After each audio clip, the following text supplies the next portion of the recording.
শেয়ারে বিনিয়োগ নিয়ে একটা কমন প্রশ্ন আছে, কোনটা ভালো? শর্ট টার্ম ভালো, মিড টার্ম ভালো, নাকি লং টার্ম ভালো? আসলে কি বিনিয়োগ মানেই দীর্ঘমেয়াদী। হ্যাঁ, তবে আমি শুধু ফেলে রাখলাম, সারা জীবন ধরে ধৈর্য ধরে ফেলে রাখলাম, কিছুই ভোগ করতে পারলাম না, কোনো টাকা পয়সা নিতে পারলাম না, তাহলে এই লাভ দিয়ে কি হবে? এটা একটা সঙ্গত প্রশ্ন এবং এটা অনেকেরই প্রশ্ন। এখানে যেটা হলো কি, আপনি যে বিনিয়োগ করবেন সেটা লং টার্ম চিন্তা করে করবেন। যে ক্যাপিটাল নিয়ে বিনিয়োগ করবেন সেই ক্যাপিটালটা আপনাকে দীর্ঘমেয়াদে বের করতে হবে না, এটা মাথায় নিয়ে করবেন। কারণ আমরা অনেক সময় করি কি, হ্যাঁ একটা টাকা আছে আমার কাছে, 1 মাসের জন্য পেয়েছি, 1 মাস পরে ওনাকে ফেরত দিতে হবে, এই টাকা আমরা শেয়ারে বিনিয়োগ করে বসি। লোভে পরে যদি আচ্ছা 1 লাখ টাকা, 10 লাখ টাকা, 2 লাখ টাকা লাভ করতে পারি 1 মাসে, তাইলে হয়ে গেল। উল্টাটাও হতে পারে, 10 লাখ টাকায় 2 লাখ টাকা লসও তো করতে পারেন। কাজে এইরকম শর্ট টার্মের টাকা আপনি শেয়ারে বিনিয়োগ করবেন না, তাইলে কিন্তু দেখা গেছে অভিজ্ঞতা থেকে বেশিরভাগ ক্ষেত্রেই লস হওয়ার ঝুঁকিটাই বেশি থাকে। তাহলে কি করব? আমার সামর্থ্য মতো যে টাকাটা আমার স্বল্প মেয়াদে লাগবে না সেই টাকাটাই আমি শেয়ারে বিনিয়োগ করব। এখানে আমাদের প্ল্যানিংটা থাকবে দীর্ঘমেয়াদের। তবে আমি শর্ট টার্মে যদি লাভের সুযোগ আসে আমি নেব না কেন? কথার কথা, আপনি একটা শেয়ার কিনেছেন 10 বছরের জন্য, কিন্তু দেখলেন না একটু বাজারে ভালো সুবাতাস বইছে এবং আপনার শেয়ারটা হঠাৎ করে 10 টাকা থেকে 20 টাকা হয়ে গেছে।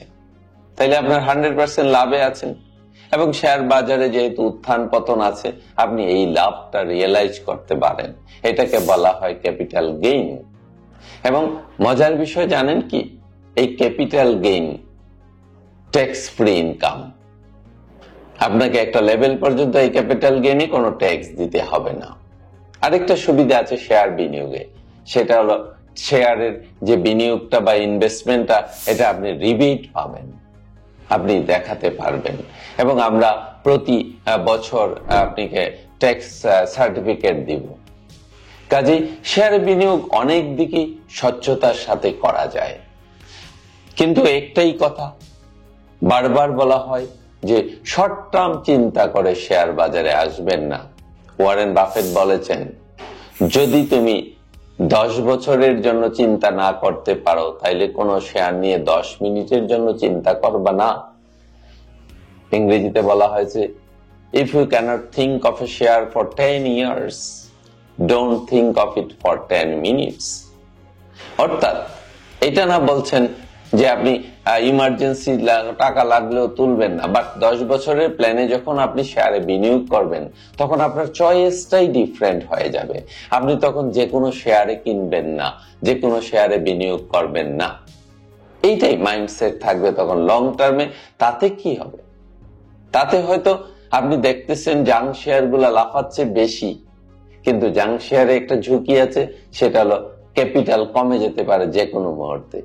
কারণ 20 টাকার শেয়ার যদি অকারণে 200 টাকা যায়, আবার 200 টাকা থেকে 20 টাকায় নামতে পারে। কিন্তু যদি ফান্ডামেন্টাল ভ্যালু থাকে, তার একটা লিমিট থাকে কতটা নামবে। এবং যখন আপনি এই লিমিটটা চিন্তা করে নামবেন, তখন ওই লিমিটের নিচে নামবে। কথার কথা, পি দিয়ে আপনি বিবেচনা করতে পারেন যে একটা শেয়ারের 10 পি পর্যন্ত বিবেচনা করা যায়। আপনি 10 পিতে কিনলেন, কেনার পরে দেখলেন এটা একটু নেমে গেছে, তার মানে এটা ডিসকাউন্ট হয়েছে। কাজে এই জিনিসগুলো নিয়ে আপনি চিন্তা করে লং টার্মে প্ল্যানিং এ বিনিয়োগ করবেন। শর্ট টার্মে লাভ দেখলে লাভটা তুলে ফেলতে পারেন, আপনি ভোগ করলেন, ওই টাকাটা আপনি আপনার দৈনন্দিন প্রয়োজনে কাজে লাগালেন। আরেকটা জিনিস, ভালো শেয়ার থেকে ডিভিডেন্ড আসবেই।